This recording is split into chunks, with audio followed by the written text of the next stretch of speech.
Dank u wel, André, de Giant uit Rotterdam, voor deze laptop die het mij mogelijk maakt om vanaf de planeet, hoe zou ik deze planeet noemen? Deze laptop is ook een plaats in mijn huiskamertje. Daar is mijn salontafel. En dit is een ster. En een planeet, zei ik. Dat kan ster zijn. En dan de afstanden die zijn dan heel erg ingedrukt, geïmplodeerd. Want het is natuurlijk, hier ligt er vandaan. De zon alleen al 8 lichtminuten verwijderd vanaf de aarde. En nu is het een afstand van pak een beetje 60 centimeter. 44. Maar ik ga eventjes...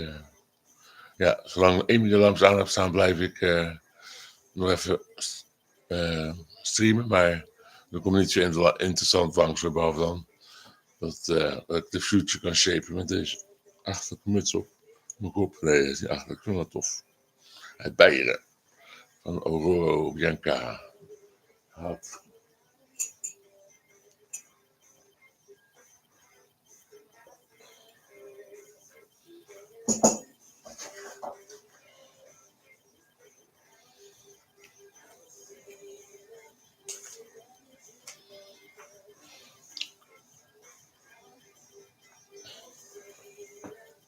De politie heeft hem niet gelegen, vindt kick-out Zwarte Piet. Die heeft de demonstranten hartelijk ontvangen en er alles aan gedaan om de demonstratie mogelijk te maken. Toch kon een confrontatie met een paar honderd inwoners niet worden voorkomen. 4 tegendemonstranten werden aangehouden. De mensen die gearresteerd werden zijn tegenstanders van verandering. Vanuit kick-out Zwarte Piet hebben we gewoon principes van vreedzaam demonstreren en slechts gebruik maken van je demonstratierecht. Kick-out Zwarte Piet was van plan om op veel meer plekken in actie te komen, maar dat bleek toch niet nodig. Het nieuws van de mensen uit 2040. Nou, ik heb ergens opgeschreven dat ik uit welk jaar was ik nou teruggeslingerd, joh. Nou, maakt het niet zoveel uit. De tijd is toch niet absoluut en niet rechtlijnig. En zegt hier, dat is ook 17 november 24. Sinterklaas er niet van om toch gewoon aan te meren.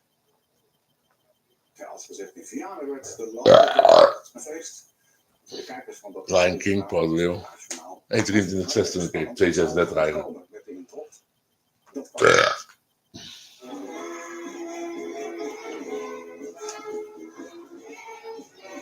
Ik zal even van het Oranje Universum naar het gele gaan. Nou, het is iets minder goed. Nou, het is echt een beetje wit wel. Ja.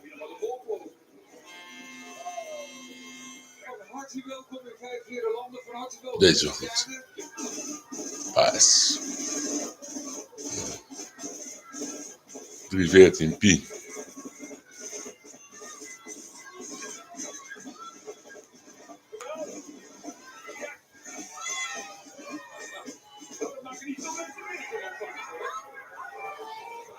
Met deze mag op zijn. Nou ja, oranje vind ik eigenlijk op camera wel het beste. Ja.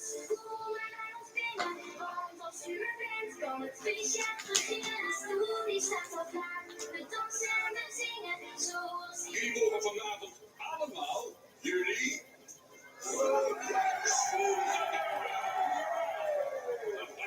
Hier komt het te zijn. Aldus Sinterklaas, het was koud november weer, ook daar in Vianen, ook in heel veel andere in het land, elders. Maar jij wil vooral ook even als we naar vooruitkijken naar volgende week. Inderdaad, want we gaan dit grijze weer, zoals we net ook bij de intocht zagen, met af en toe wat regen, weinig wind, gaan we de komende tijd achter ons laten, want het weer gaat echt Jeroen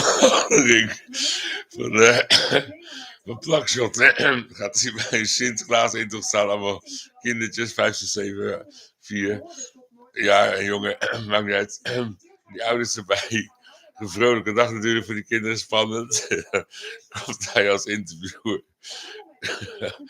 De correspondent maakte zich zorgen om de stijging van het zeeniveau. Of op een of ander hardcore feest. Wat vind je van het voorlopige regeerakkoord? Wat zeg je nou? Wat zeg je nou? Wat vind je wat voorlopig regeerakkoord? Wat zo'n feest, een gozer met 6 pillen in zijn mik. Oh. Wat zeg je nou? Fantastisch. Maar vanuit het noordwesten komen dan ook die buien over het land trekken. In het zuiden zijn er iets minder buien. Die meest felle buien trekken over het noorden van het land. En ook morgen kan er dan plaatselijk weer hagel of onweer bij voorkomen. Het is een graad of 10, maar de wind maakt de gevoelstemperatuur wel net even wat lager. En in het zuiden dan dus de minste buien. En na het weekend gaat het weer Ik wil even bij mijn opnames kijken, dat is ook wel leuk. gaat de wind Die gaan als achtergrond. De meeste wind wordt voor nu op dinsdag verwacht. Dan trekt er ook een neerslagzone over het land. Zou in het noorden van het land een klein beetje sneeuw kunnen opleveren als het daar koud genoeg wordt. De dagen daarna komt de wind uit het noordwesten. Trekken er Nou, we gaan even naar de Curse of Oak Island. Zo lekker. Seizoen 11, aflevering 21. Straight as an arrow. The Curse of Oak Island. Oh, een leuk achtergrondje. Je mist eigenlijk niks als je tijdens niet kijkt.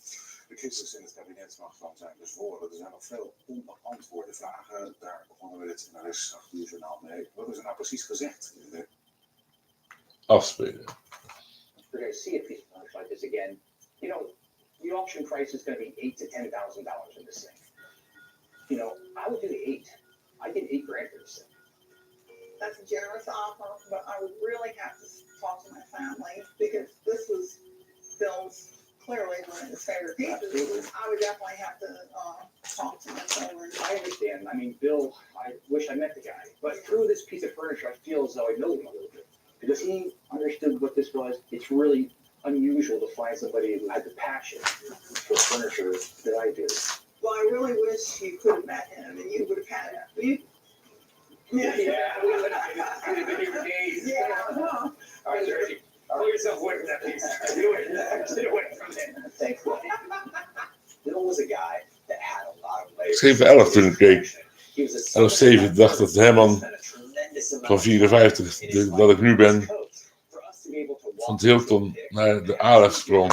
Aleph, Nirvana, Bodhi, Naakwa, Hemel, Paradijs, Nirvana. Daar sprong hij naartoe. Herman, die komt ook terug, hè. Ik moest van Bianca meer manifesteren dat ze in een UFO terugkomen. Dat die land hier in het Zuiderpark.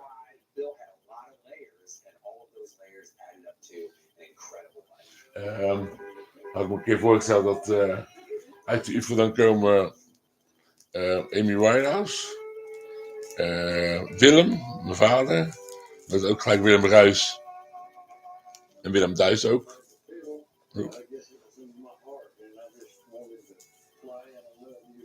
Willem komt als eerste, dan Amy, dan Jim, dan Anthony, dan John, dan Peter R. en dan Kurt. En Peter R. is hetzelfde als, Carlos. Voor Bianca. En Amy voor Maurice en Bianca. Nou, mag ik dat zeggen? Ja, dat mag ik zeggen. Mag ik toch fantaseren? Fantasie van de waarheid. En ik moet eigenlijk dat stukje van Anthony Hopkins laten zien. Over...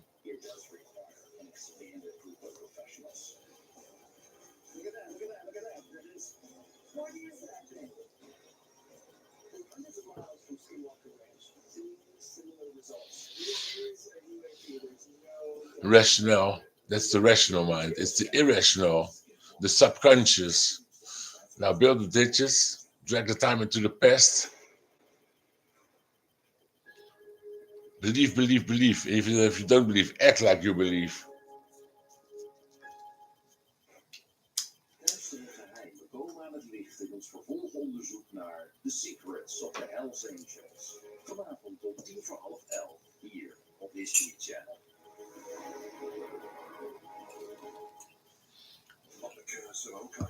En wat van jullie toe voor jullie?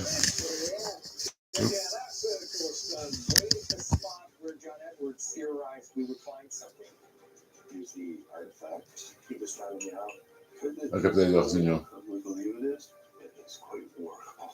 In the castle in the Netherlands, I found some symbols that I recognized from the island. I think the trip is worth it. You're going to find the answers in Europe. There is an island in the North Atlantic Ocean. En als het geluid uitzetten. Searching for an Ja. incredible treasure. Kijk, ik weet het, dat is zo enthousiast. Wordt al 200 jaar naar het gat gezocht. They found a stone slab with strange symbols carved into it. Man-made workings that date back to medieval times. And a lead cross, whose origin may be connected to the Knights Ik ben van de Templar. 34e graad van de 6 vrijmetselaars. tried to solve the mystery. And according to legend, one more will have to die 68 is dubbele. before the treasure Mystisch geboortejaar. can be found. Oh, wat zeg ik dan doen? Ja,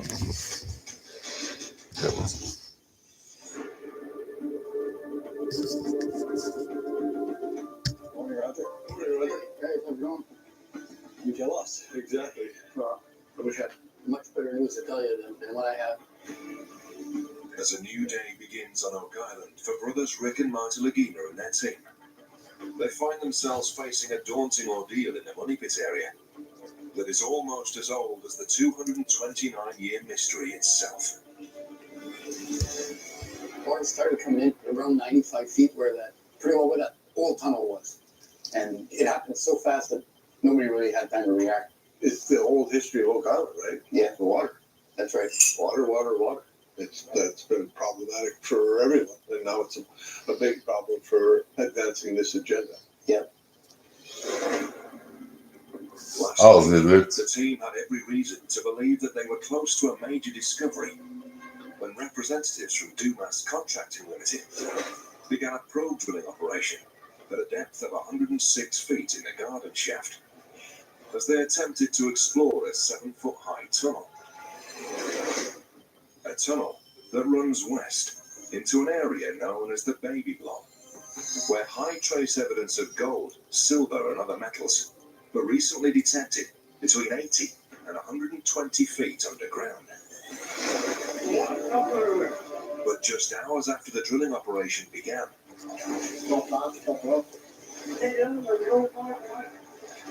salt water suddenly rushed into the shaft, forcing the workers to flee for safety. And it left the team wondering if they'd struck one of the legendary man-made flood tunnels that have thwarted the efforts of searchers in the Money Pit area for over 2 centuries. So we're getting roughly about 479 gallons per minute coming into the bottom of the shaft. And it's a lot of water. It's not just a drop in a bucket. So what are the next steps? What do you intend to do? We need to kind of sit down and figure out what we want to do. Maybe we can draw the water down low enough that we can perhaps get a drill out. Yeah, that's what I want to do is sit down with everybody involved and just put a good plan together. Anything you need, Roger, let us know. Let Scott know. I'll talk to my people and I'll get back to you guys as soon as we've put something down pat. Okie doke. Know what you get after. Sounds good. Thank you, All Roger. right, thanks guys. Tunnel of de schacht onder water gelopen. Miljoenen gekost misschien. I think we all believe that the previous year's research trips have yielded benefits. Rick meets with his business partner, Craig Tester, Doug Crowell, and researchers Corianne Moll and Emiliano Sacchetti, who are joining via video conference. So I think that it's important to start the process of researching a potential trip, to answer who and to confirm when. Yeah. And I think, based on Professor Gusmani's work, we have a potential point of beginning, a potential when.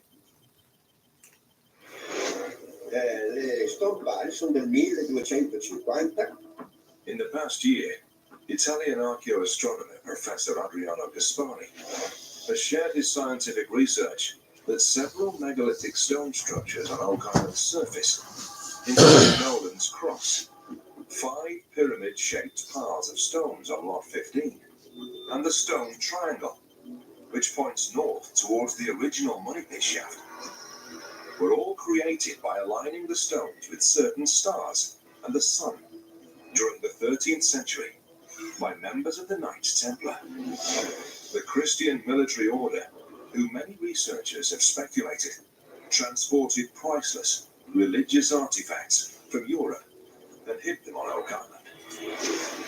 I think what we need to do to support Professor Caspani's work is look for cultural context back in the old world. You know, we've had some presentations that maybe the Norse could have been here around 1000. So if we could get some tie between the Templars, the Vikings, I think that'd be a good way to go. Okay. 3 weeks ago, retired Professor Dr. Doug Simmons presented the team with his published research describing how members of the Scandinavian Viking culture, who were known to have established settlements in Iceland, Greenland, and northern Canada over 1,000 years ago, assimilated with the Templar Order during the 12th century Crusades in the Holy Land, and may have helped the Templars navigate to Oak Island in order to hide their sacred treasures. I would ask both of you to devote whatever resources and time you can to this endeavor, and we will meet again shortly. I think you guys are right. What I would be looking for is, religious places that have stellar or solar targets that are close to what we know about Nolan's Cross. We have so that's definitely something we should investigate. We could certainly look for places in Europe where we can find any connotation with the period that we're looking for. So, yeah, I think it's a great idea. Thank you both. We'll be in touch. We'll certainly get this started. Absolutely. Thank you. Take care, guys. Okay. While Rick and Craig finished their meeting in the research centre, Here we go. The swamp doctor will give us a diagnosis. Marty Lagina and geoscientist Dr. Ian Spooner join other members of the team in the northern region of the swamp, where they've made a potentially important discovery. Okay, what are we up to today, gentlemen? Well, quite honestly, Marty, I feel like we found something that's rather significant. Steve's standing on top of this boulder where, at the bottom, There's definitely a disturbance here. This is one of John Edwards' theorist spots in the swamp. The way to unlock Nolan's Cross is built into the cross itself. Last week, researcher John Edwards pointed the team to this location, claiming that based on its proximity to the boulders of Nolan's Cross, he believed that they might find a buried treasure connected to the Knights Templar. that boulder was put there. And incredibly, as Billy Gerhardt excavated the area, a giant boulder was discovered, sitting atop a potentially man-made stone formation. So we want to know whether that thing is moved or not. Yep. Now the team have asked Dr. Spooner to examine the site, in order to determine if it's merely a natural feature, or if it really could be man-made. So I want to roll that boulder over and see what's underneath it. Okay, well, let's position ourselves over there and get after it. Good to go. I tell you what I find interesting about John Edwards' presentation. How in the world are all these unrelated theorists that keep focusing in on Nolan's Cross? They try to figure En out ik wou even kijken. if Nolan's Cross is real from a standpoint that it was constructed by people. That is a giant thing to me. Really what I want to look at carefully is this surface right here. Okay, so this is getting interesting here. Here's a cobble that I just turned over. There's a stick up here that obviously was in between the boulder and the sediment.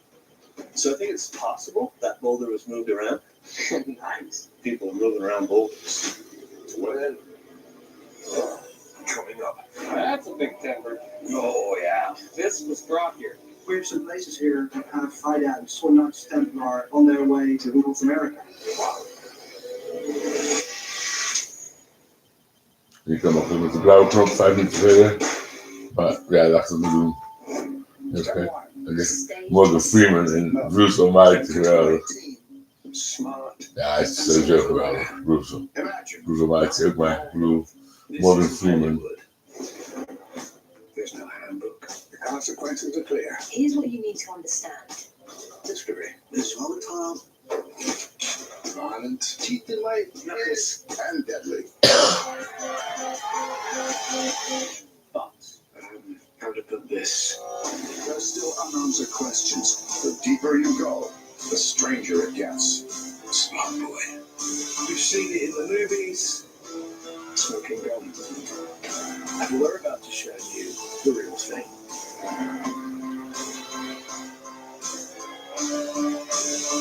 This is how movements start, unlike any they've ever seen. Like that.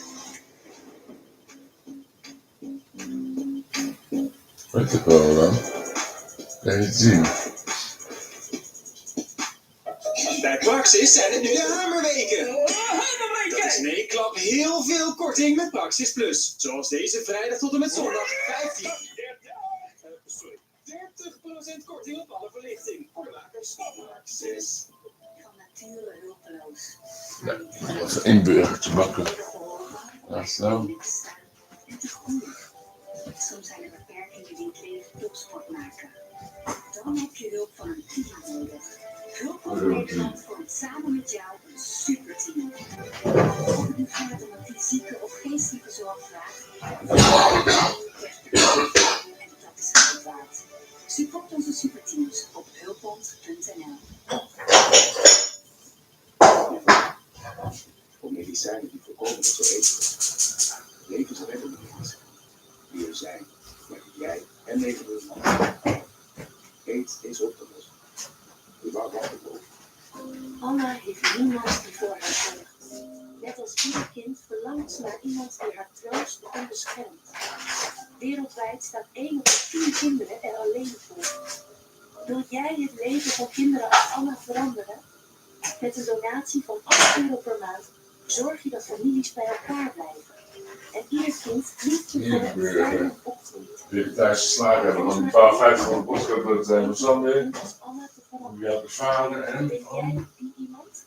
Maurice, die had als buurman of die had vader als buurvrouw.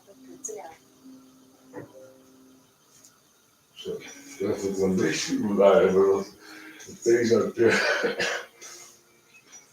het papier staan op deze. Ja. Boeien, Maurice, boeien. Ja, en de lampen staan aan. Dus even, want dus netjes. Wat voor jezelf beginnen best spannend is. Help je met onze startzekerheden vandaag op weg. De coöperatieve Rabobank. Hoe is je weekend? Ja, ik heb er helemaal geen nieuws over gegeven. Rijke luchtvaart van de het is vast de hele weg eerst niet natuurlijk en daarna gelijk weer op de koper. Rijden zijn waar. Even de mogen. 5/21. Zo bij Tussen Island, een brief. En dat eerst op die dag. Als de film ook van mezelf moet kijken, dat is ook 5/21. Dat was vlak daarna. Totaal willekeurige films op YouTube. Nee, de ene was niet op YouTube, dat was wel op History Channel. 5/21. Zo'n 2 willekeurige dagen denk je, maar nee hoor, je ziet het vlak achter elkaar.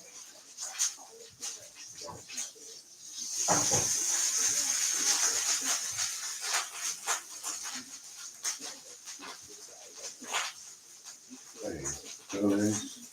Heel.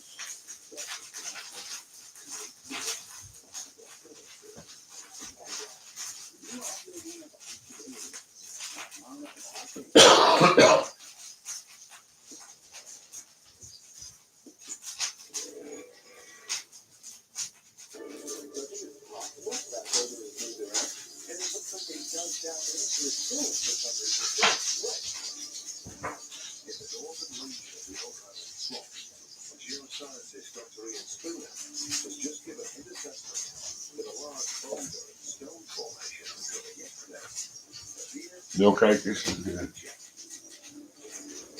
Enige stuff to take up. Do this area, if you wanted to get drainage here, you move stones, you move things around.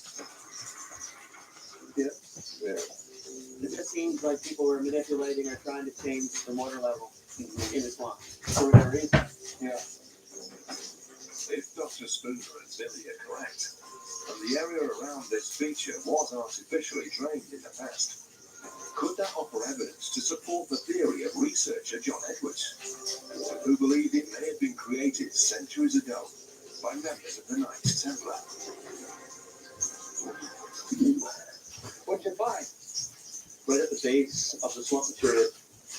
Nice couple. Yeah, so I'll take that in. We'll carbonate that. Yeah, we love it. Yeah. I think we have to continue digging around and see if we find any other oddities and hopefully some metals too. Yep. Okay, we'll let you do your thing. Steve and I are gonna run do some other stuff. See you guys. Let's keep digging. The following morning. Good morning, everyone. I think everyone knows the issues that confront us. Yeah, good morning, Rick, Marty, and Scott. In the war room, Rick and Scott Barlow meet via video conference with Marty Lagina and representatives from Dumas regarding the mysterious flooding that's taken place in the garden shaft. Roger has indicated to us this morning that the 60 horse pump, we have the ability to maintain a continued dewatered state in the shaft. We just cannot quantify what potential risks that may be developing at the bottom of the shaft as a result of that continued pumping of water, sand, and silt material out of the shaft. Yeah.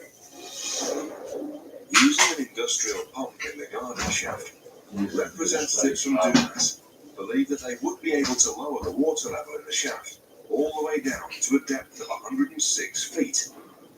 However, they fear that the constant pumping of water, sand and silt at that level could cause the structure to become unstable and potentially lead to a catastrophic collapse.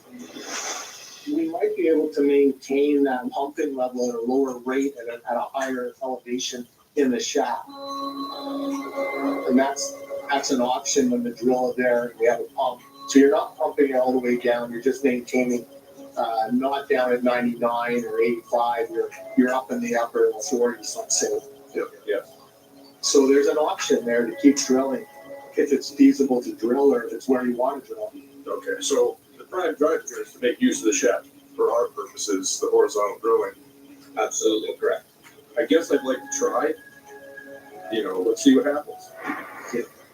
That would be interesting because of the offset chamber idea. Right. We've got a huge open section, right? So right at 55 is like the bottom drop straight out of it. Might be a void down there. Last year, whilst conducting a core drilling operation just west of the garden shaft, the team encountered a mysterious void at a depth of almost 55 feet. Hello! And several weeks later, when the team ran a test on a sample of wood from the garden shaft at that same depth. This one, I detected golds. Wow.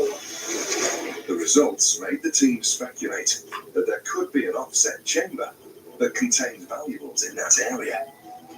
Is it possible that by drilling horizontally at a depth of approximately 50 feet from inside the garden shaft, the team still have a chance to make a breakthrough discovery in the Money Pit area? I think we have to take what the reality on the ground is giving us, meaning we still have options to drill at a higher elevation and take advantage of what we can do. The year is closing down. Why would we not take advantage of what we can accomplish rather than trying to worry ourselves about what we're not being able to accomplish? Maybe we get lucky and something that can maintain with a small pump. Yeah, fair enough. I think there are some exciting things ahead. Yep. Okay, so we have an interim plan. Okay. Thank you. Bye. Thanks a lot. Bye. While Rick and Marty finished their meeting in the war room, Well, plan is we're gonna find some good stuff today. Let's have at her then. All right. in the northern region of the triangle-shaped swamp, Craig Tester, along with other members of the team, continue excavating a potentially man-made stone feature, where researcher John Edwards believes something of historic value could be buried. That's a big tree. Really leggy, isn't it? That's the first tree stump that we found up in this end. Yeah, we found 2 layers of trees over there. with another layer of trees underneath the top of it. So maybe it suggests that people cleared this section off. Yeah. That's a big stump. Several weeks ago, while digging near the middle of the swamp, Billy unearthed several other tree stumps. Because trees are not able to naturally grow in marsh environments, these findings have suggested to Dr. Ian Spooner that the swamp may have been artificially manipulated hundreds of years ago. Could that mean the team have found even more clues that this feature is in fact man-made? If so, just what might they find as they continue to excavate it? Okay, guys, I'll head on out. All right, mate, we'll give you a shout to find more. Okay. Secret. Ja, en dan in mijn slaapkamer een parallel universum van de woonkamer. En daar heb ik dus op water gelopen. Eigenlijk dat op de blauwe kleed. Hoogpolig noemen ze denk ik. Voelt nu wel goed aan. Maar in de simulator, nou, misschien zit er wel water, weet je wel. Over water lopen.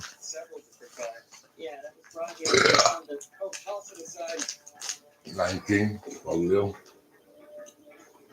Billy, Jack and Gary believe they've just uncovered further evidence of mysterious human activity in the Oak Island swamp. What's that piece there, Jack? Oh, that was cut too. Near a believed man-made stone feature that was buried beneath the water, sludge and rock. You see how it slides with rocks? Yep. I'll walk around and take a look. I'll bail that out a little bit and see if we can see a little more. Ik contempleer de toekomst. Yeah, this is definitely rocks. Ik wou zeggen, ik ben even te schotten. Ik pas Johannes 1:3 toe en ik maak een woord. En die woorden vormen een zin. En zou dat voor de Heer te wonderlijk zijn. In het begin was het woord van God, alles is er door ontstaan. Dus als ik zeg, er was een UFO, maar 8 overleden zielen in levende lijf terugkeren alsof er niks aan de hand is. Super gezond allemaal. Een stap uit die UFO in het Zuiderpark. Naast Ahoy. Ik contempleerde de toekomst. This seems purposeful. It really looks like it was made by humans. Yeah. What's interesting for me is that this feature is where John Edwards theorized we would find something. Yeah. A rock-lined depression in the northern region of the swamp. If Billy Gerhardt is correct, that it may be covering a previous excavation, might it help validate the theory of researcher John Edwards, who believes a priceless treasure connected to the Knights Templar could be buried here? Wow, look at this circular grouper on. This is crazy. We came here because of John Edwards' theory, and I believe we found something unique. That is very, very cool. A hidden stone feature that has the potential to be very special. It's incredible. That's what this is. Lots of things to consider. One thing for sure, we have definitely got to stand down now. Because this looks really, really old. We need to get Rick down here. I think the guys need to come take a look at this. Agreed. Maybe they'll see more than we did. Yeah. So let's get going, guys. I'll reposition. Yeah. Bloody good. Yeah. While Billy, Gary and Jack finish their investigation in the swamp. You know, the Oak Island story with all the people who have been involved over the years, and Paul worked quite a bit. Dan Lancashire. Rick Legida and Oak Island historian Doug Crowell have travelled 50 miles northeast to the city of Halifax, Nova Scotia. After several months of correspondence, Rick and Doug have arranged to meet with Eric Rikloski, the son of the late Oak Island researcher Paul Rikloski, who passed away in 2014. Having established close ties in the 1990s with Rick and Marty's late business partner, Dan Blankenship, Paul Rikloski conducted research into the earliest known inhabitants on Oak Island, and also collected certain discoveries that were made by previous searchers who attempted to solve the treasure mystery. Hey, here. How are you? given permission by Paul's son, Eric, to view one of those discoveries.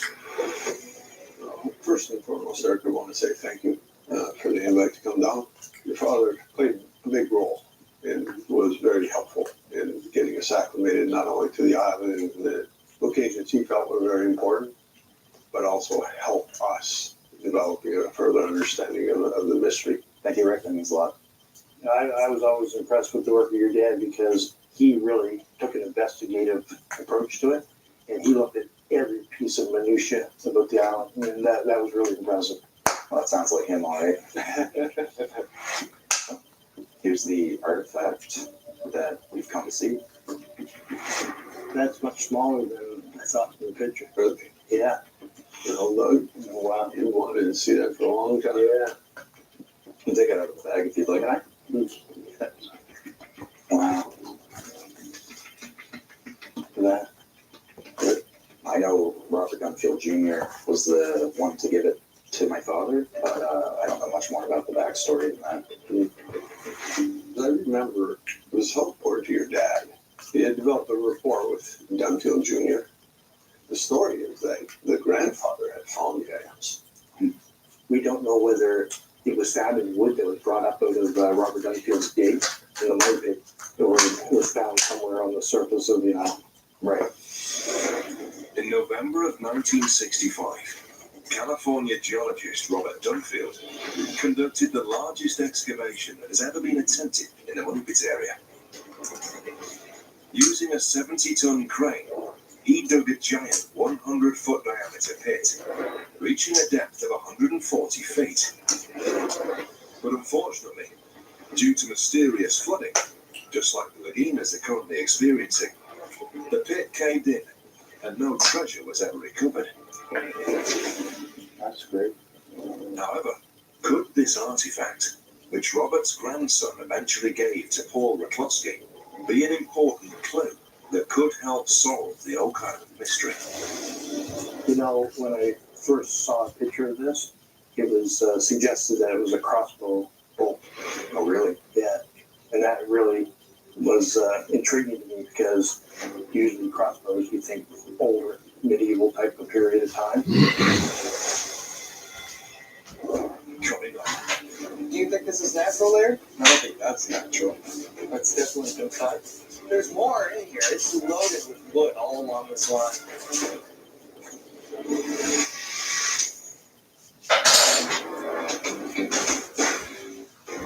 Started because trumpets. Die derde lucht laten weg naar glorie. Change is tactics to conduct another siege of naar een nederlaag. Suddenly, they're being slaughtered. The battle have completely reshaped the country. Standing at the traditional site of a high on-field battle rally. Deskundige analyses van epische veldslagen in het nieuwe seizoen van Clash of Ancient Warriors. Elke woensdag om 5:30 op History Channel.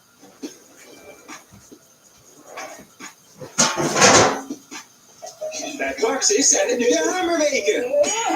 Dat is nee, klap heel veel korting met Praxis Plus. Zoals deze vrijdag tot en met zondag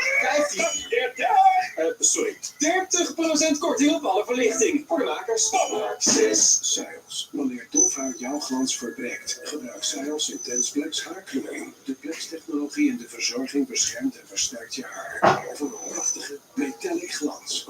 Unbreak your shine. Nieuw Sales Intensplex Metallic. Met Smulders Textiel sta je iedere dag op met een glimlach. De grootste beddengoedcollectie van Nederland. Met alle bekende merken in één overzicht. Kies nu je nieuwe dekbedovertrek. En ontdek ook de mooiste cadeaus op smulderstextiel.nl. Libresse. Geen gedoe tijdens je menstruatie. Libresse menstruatieondergoed. Beschermd tot 12 uur lang. Libresse voel je vrij en zelfverzekerd. De mooiste cadeaus voor de feestdagen. Vind je op smulderstextiel.nl.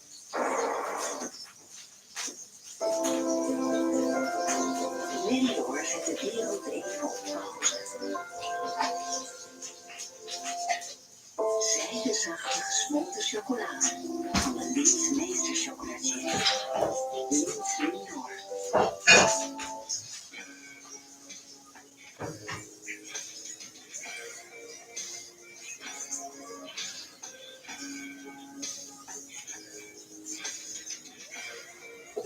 Channel.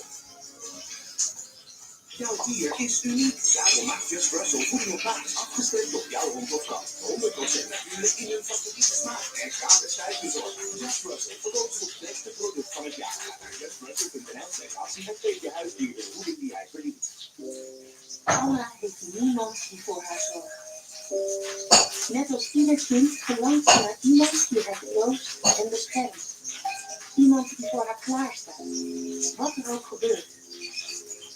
Maar wereldwijd staat 1 op de 10 kinderen er alleen voor. Wil jij het leven van kinderen als Anna veranderen? SMS Anna naar 4004 of ga naar soskinderdorp.nl. Met een donatie van €8 per maand zorg je dat families bij elkaar blijven. En ieder kind liefdevol en veilig opgroeit. Er is maar 1 iemand nodig om het leven van een kind als Anna te veranderen. Ben jij die iemand?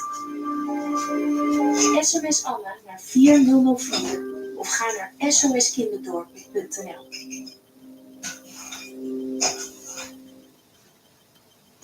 Je twijfelt. Je wilt, je weegt, je denkt en je denkt, maar wat vind je nou echt belangrijk? Je weet het pas als je het voelt. De basis. Ontwikkeling. Elke zin heeft een eigen verhaal. Iedereen is uniek. Bij Bio ben je welkom. Hoe je lichaam ook werkt. Beleef, inspireer, onbeperkt. Hier zou het gaan. Hier is niemand beperkt. Hier ben je onbeperkt jezelf. Wil jij Bio steunen? Ga naar biovakantieoord.nl. Geef jezelf ruimte. Bekijk onze trainingen voor persoonlijke ontwikkeling op debaak.nl.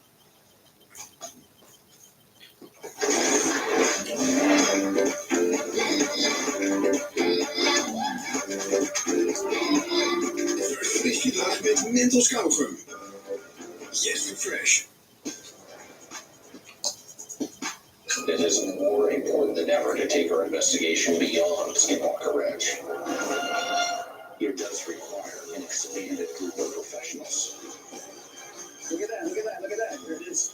What is that thing? We're hundreds of miles from Skinwalker Ranch, seeing similar results. This is a UAP, there's no question about it. It's literally giving me chills, guys. Beyond Skinwalker Ranch. Elke dinsdag om 5:30 op History Channel.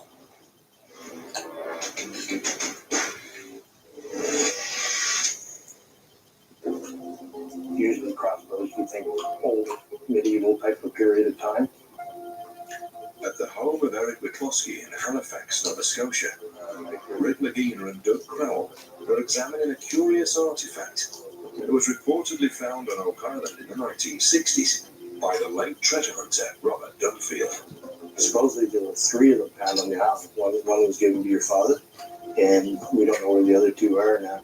If it is as old as we are being led to believe it is quite remarkable. Right.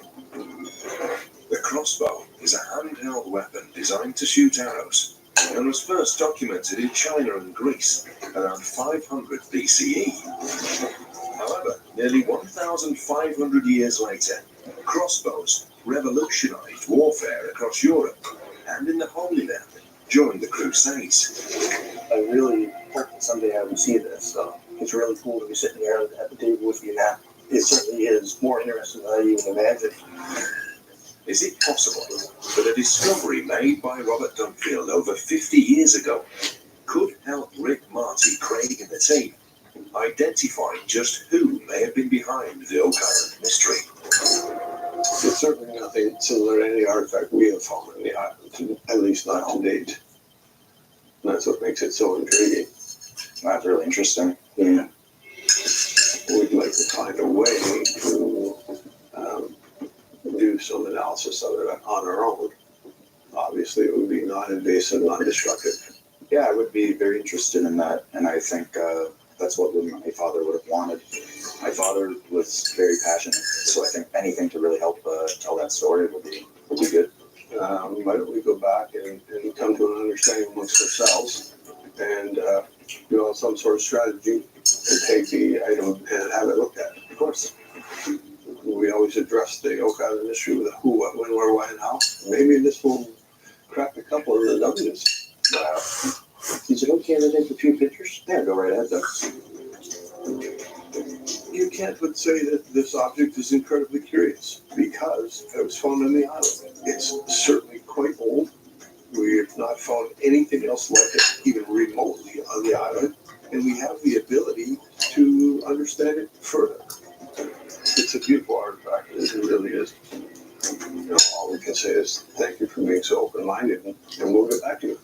Sure thing, Rick. We'll be in touch then. Okay, that's great. Thank you, Rick. Yeah, of course. Later that afternoon. Hey, guys. Hey, chaps. What do we have? Check out that circle of stones. Having returned to Oak Island, Rick, along with Craig Tester and lead archaeologist Laird Niven, arrive at the northern region of the swamp to examine the mysterious stone feature that was uncovered earlier today. This is just what was here when Billy bailed the water out. So this was place, you didn't pull out any rocks or anything? Basically, I just cleaned the edges off. We didn't really dig any. We figured it was enough of a feature that we needed to call you guys over and give us a better evaluation of what this is.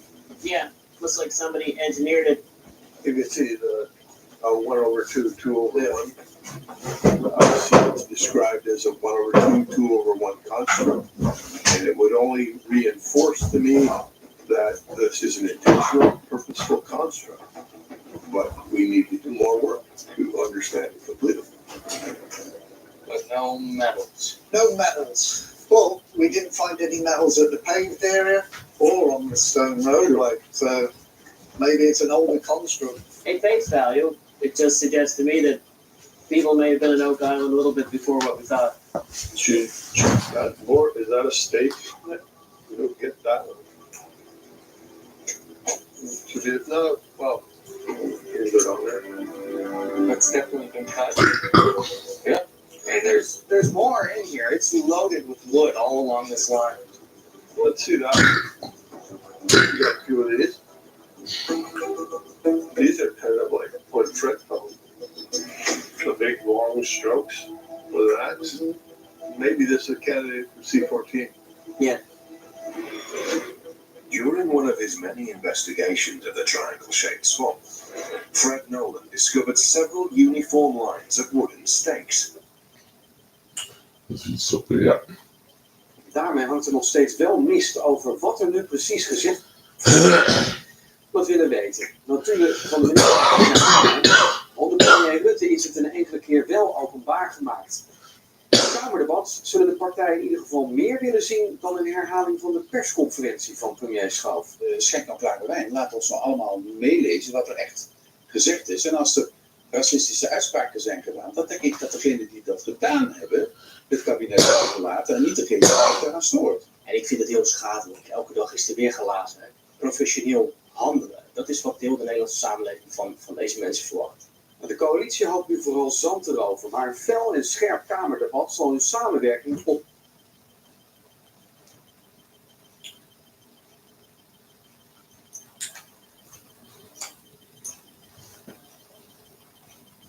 Ik ga verder met Alien Resurrection. Nee. Matrix Resurrection. Alien Resurrection. In de spiegel kijkt dat mensen een alien zien. Ja.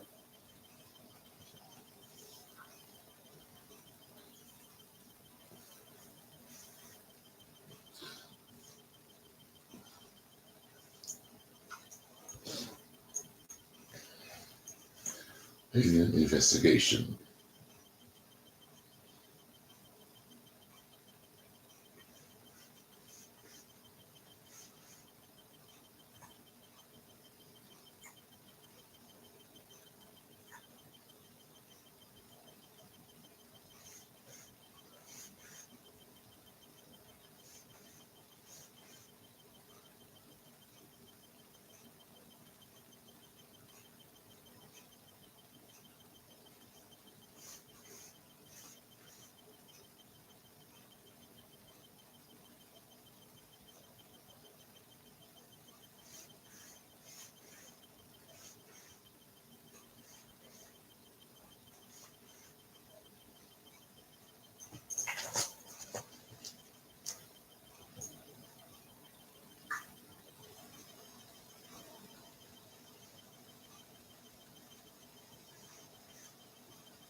Investigation Alien. Aflevering 31. Nee.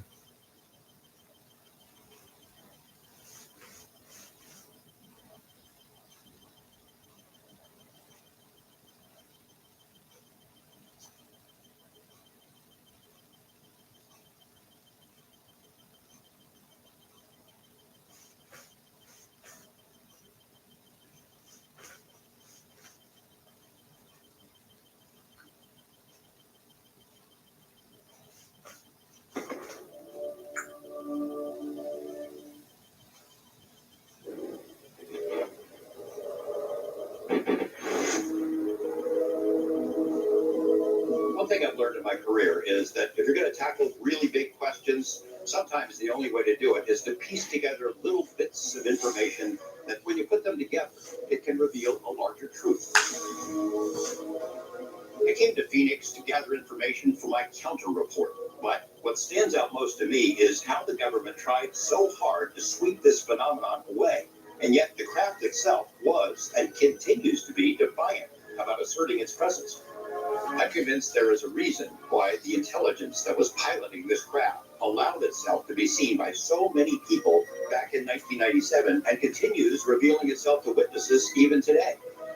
It's like the craft itself won't let the story be buried.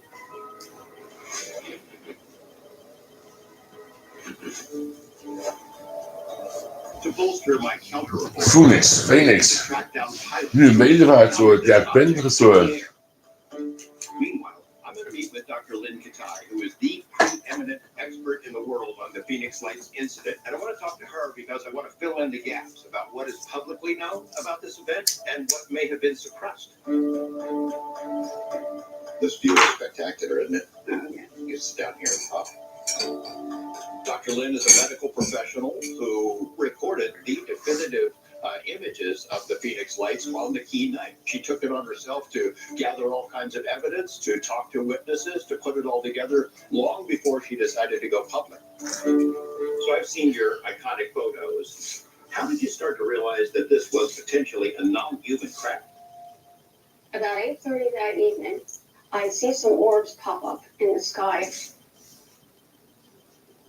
Massive span, over 6 lights, equidistantly spaced. I mean, I called the FAA because it looked like it was near the airport, and I asked if any of the air traffic controllers had seen something, tell me what it is. Did they? And he said, the 3 popped up at 8 o'clock. So they looked on radar, did not show up on radar, and then it disappeared.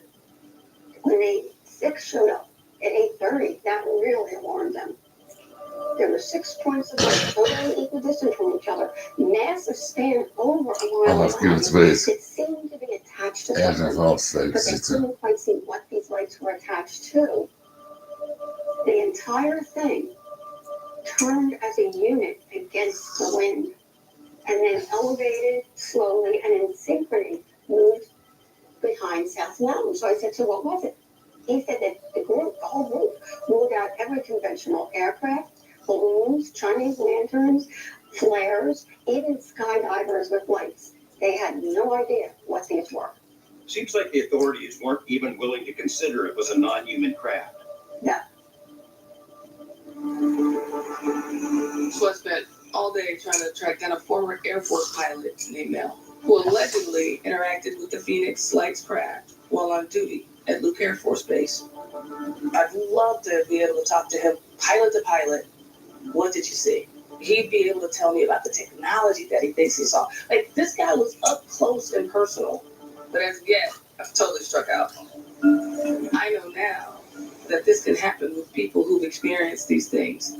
They shrink away from the public for fear of being ridiculed. Me? Yeah, Jim. Get right in. All right.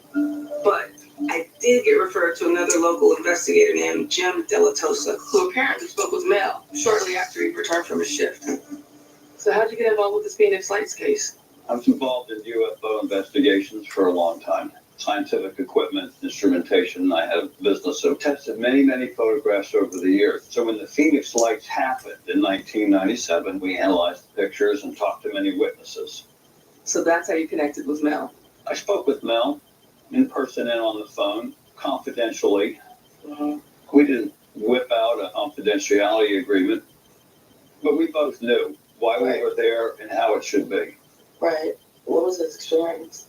He talked about taking off and immediately going to the object. He was directed to the object, which Luke Air Force Base is on the west side of Phoenix. Right. He crossed through Phoenix to the southwestern part of Phoenix, Tempe, Arizona, near the airport, to approach a bright object, close enough that he thought he was going to hit it, because he couldn't tell how big it was or how far away it was. He was really disoriented by the whole thing. Just as a human, as a person, he didn't understand what had happened. Yes. Gotcha. Yes. Was he able to give any description? He described it as a ball that was illuminated from the inside. The object was floating at rest, and as he's approaching it, it goes up and heads southwest towards Tucson. Do you happen to know if his camera was recording? Yes, it was. Wow. So there could actually be some footage out there of exactly what he saw. Between George and I, we've heard multiple accounts that this gun camera footage actually exists, and if we could just get our hands on it, it could prove that it was created by an extraterrestrial craft. I'm gonna have to keep looking, digging, reaching out to my network, but at least this information will help George's case and let Errol know there's something to look for. While we hit a few obstacles here, I think we've collected the best available evidence and testimony regarding the Phoenix Lights case, visuals of both the original event and new sightings, details to refute the explanation that the authorities used to debunk the case, and secondhand accounts of close encounters in the air between pilots and that craft. But I can't leave here without addressing the larger question, the one we've been asking since the beginning, and that's the why. Why did this intelligence, wherever it's from, why did they allow them to be seen by so many people over a major city? Dr. Lynn Katai has spoken with hundreds of witnesses. What I want to do is take the testimony that she's collected and look for patterns and see if it might explain why this thing happened. So you did a scientific study of people who witnessed the Phoenix Lights. How big was it, and what did you learn?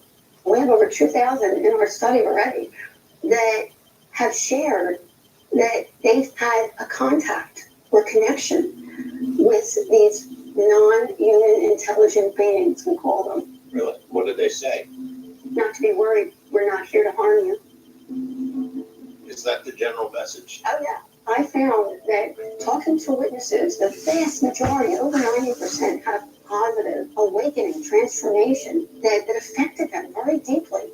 People were in awe and in wonder, curious what their lives over. I still have people today saying to me that they feel blessed to have had the experience with the Phoenix Lights.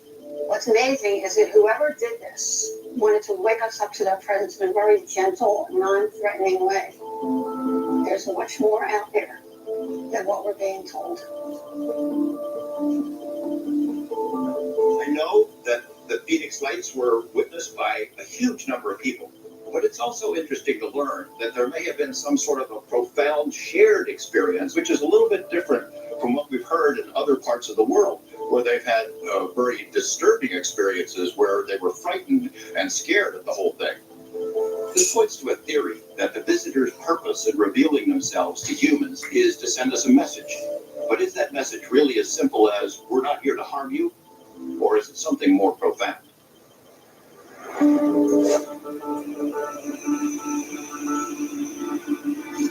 Ja, ik ga toch maar eens naar het busje toe. Dit heb ik al gezien.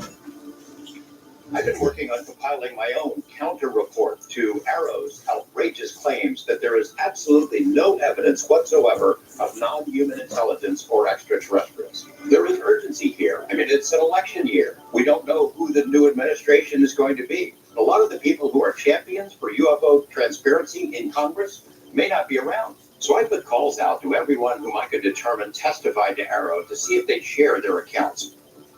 What I've found is people are shutting down fast. There's a lot of pushback, and the window is shrinking. But I just got a call back from someone who might be the final key piece to putting this counter report together.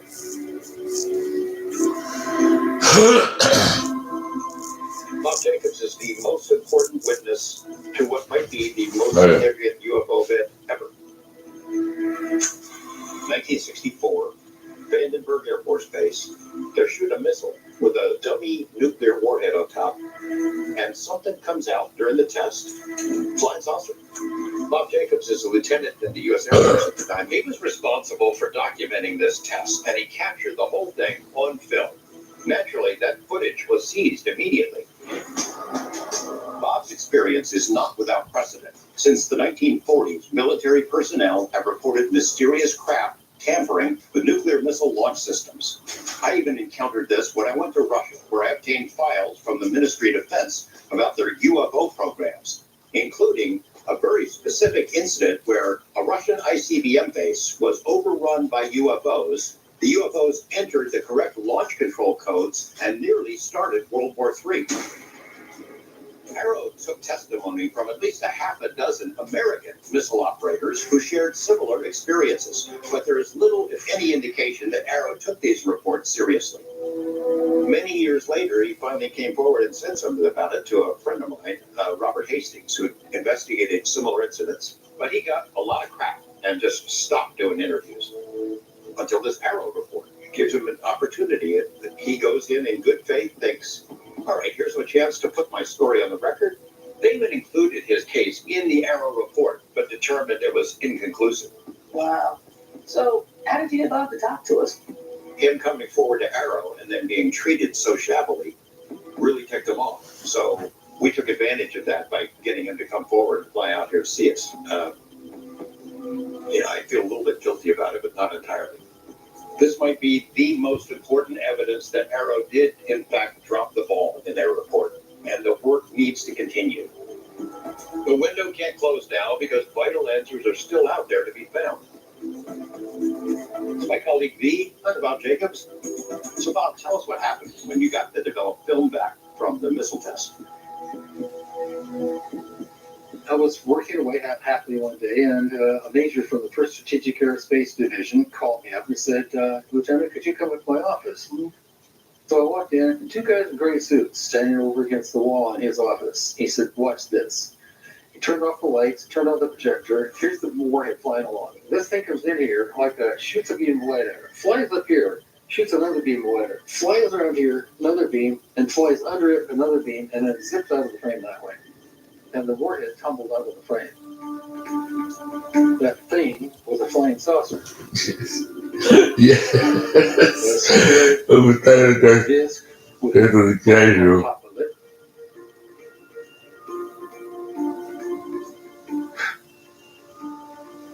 I get emotional with this. Yeah. See? Of course. A long time ago, but the lights came on, Major Management said, and I quote, are you guys screwing around up there? And I said, no, sir. He said, well, what was that? And I said, looks to me like we got a UFO. He said, you are never to speak of that again. As far as you're concerned, Lieutenant, it never happened. Did the guys in the gray suits say anything at all? Nothing. They simply stared at me. You think you know who they are? I know who they are now. The Major Management informed me later who they were. They were CIA. What did you think when you saw it in that moment? My mind exploded. My whole vision of the universe changed. I couldn't believe in UFOs. Right. The universe was different. We weren't alone. It was astonishing. That's why for 17 years I get emotional. I wanted to tell the story. It was eating away. If I couldn't tell my wife, I couldn't tell friends. I couldn't tell the men I worked with. I couldn't tell anybody. Think of that, being taught you have to lie.